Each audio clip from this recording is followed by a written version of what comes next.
આ એક પેક કરી દો ને. કેટલા છે આના? 700 ડિસ્કાઉન્ટ કરી દો ને. આ તે વાંધો નહીં 650 કરી દઉં. હા એક મિનિટ ઉભા રહેજો.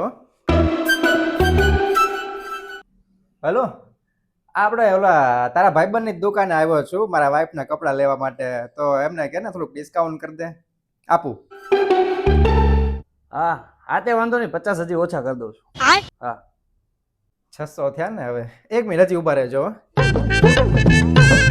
હલો હા માસી, આપણે ઓલા તમારા પડોશી હતા ને એમણે હમણાં દુકાન ન કરી, તો મારા વાઈફના કપડાં લેવા આવ્યો હતો, તો એમને કહો ને જરાક ડિસ્કાઉન્ટ કરી દે. આપું એમને? હા માસી, હા તો 50 ઓછા કરી દો. અરે દેવા, હવે કેટલા 550 થયા ને કા? એક મિનિટ હો. હલો હા ભાઈ, આપણે ઓલા તારી યાર ઓલો કોલેજમાં નહોતો તારો ભાઈબંધ પાસે એમની દુકાને આવ્યો છું મારા વાઈફના કપડાં લેવા, તો એમને કેમ જરાક ડિસ્કાઉન્ટ કરી દે. આપું એમને? એક કામ કરો, મફતમાં લઈ જાઓ, મફતમાં.